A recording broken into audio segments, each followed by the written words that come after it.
the great woe of childbirth, and then the master chef in that lust ark, that bull with Sheba and Solomon cursed to it, that cattle egret bird that uh, eats up the gold.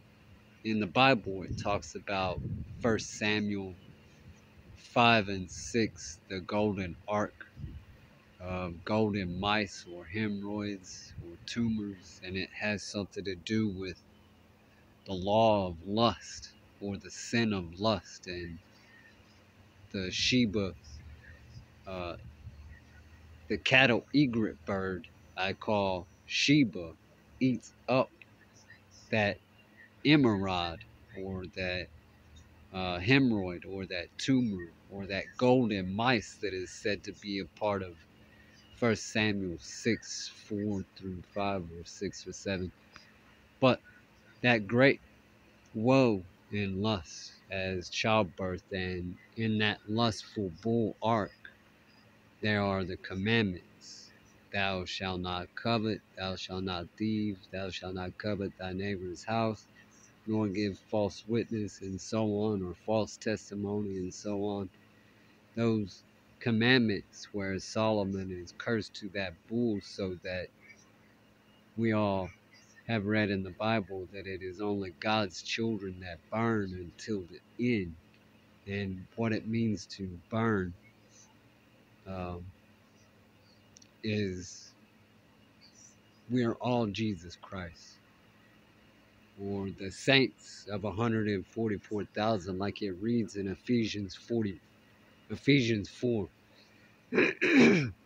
We are all saints. We are all Jesus Christ. We are all given a choice between good, evil, righteous, unrighteous. And one can see the world in its making in man-made moral law, that even the law as a thief and even the people as a thief have to come to a common ground, and that logic of the world lasting forever in this logic or common ground or prophecies that are written after the final saint is chosen and the trees are torn to pieces by the wind and the people are awake and burning with wisdom and knowledge and repentance or hatred and anger or jealousy and fighting and raging in war and going nuts like a man who slept with a woman that crushed his heart. That lustful bull.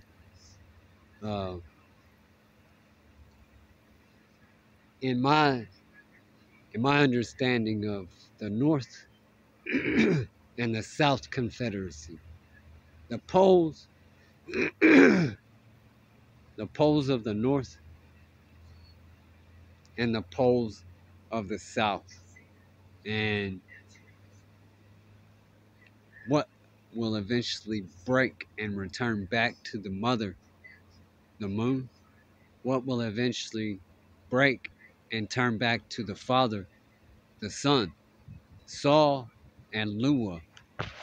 They say it's the name Luna, but I believe that the dragon's orb associated in some books as Wu Pang, with the dragons Bellong, Zulong, Hillong, and Quillong. The dragon orb was broken by Lua, and I believe it was done by the spirit of nature, Lua, the moon, the spirit of nature, the moon, sleeping with the shadow, Saw, the spirit or the shadow of the sun, that flesh shadow in the sun, that flesh shadow. You can't see a spirit, nor can you see the spirit shadow, but you can see that flesh shadow in the sun, that flesh that burns in the sun as a gas. A gaseous state is what is called flesh, but flesh is of nature, or nature is of flesh, and even nature is made mostly of an ethanol used for gasoline in cars or vehicles of any sort. Even phosphorus fuel for um, rocket ships that go into space, or airplanes that fly in the air billions of miles up high. But when that pole breaks, and I'm serious to this logic or this scientific religion called Scientology, uh, no real belief in God other than a sacrificial measure, which I don't believe in Scientology fully. I do believe that we as people, by religion, we come to our own religion, our own moral understanding, and our own common ground of a law separate from God, which is the will of peace for all mankind. And we have made our own sleeping with a woman, our own child of birth, and lust with it, and our own practice of law, screwing ourselves over, coming from our very own ribs. But in that manner, understanding the end times lovers of themselves, men will love women, and women will love men, and it will be one big sex, a Dead Sea Scroll over again, a plague, a disease, and a war of all kinds of sorts of jealousies and hatred after. Like it was in the Bible in the very beginning, it will be the same in the end. And this is when I think between the North Pole and the South Pole, there is no, there's an equator from the east to the west, but the North to the South Pole, one of those poles are gonna break, and the Earth is gonna be ate up by the Son, which is the Father, who comes after his children. This is what is written in the Bible: the Father that eats up the children. And uh, they talk about a new world, a new Jerusalem. They talk about uh, a new Christ, a new belief, all kinds of a new species. If the human race can't get it together in the book of life, a new species, a dinosaur, a new species, a human being, a new species, and whatever comes after.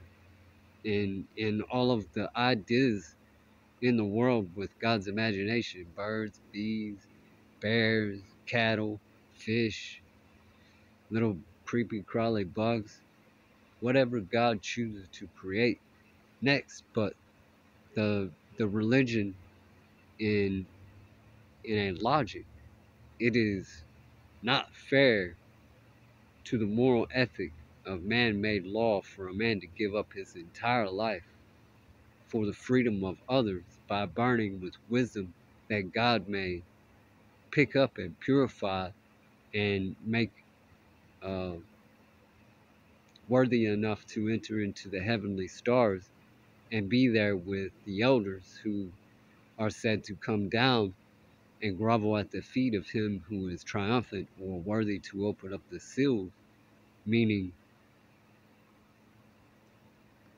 the consecration. We could go thousands of years without a man standing up that is worthy.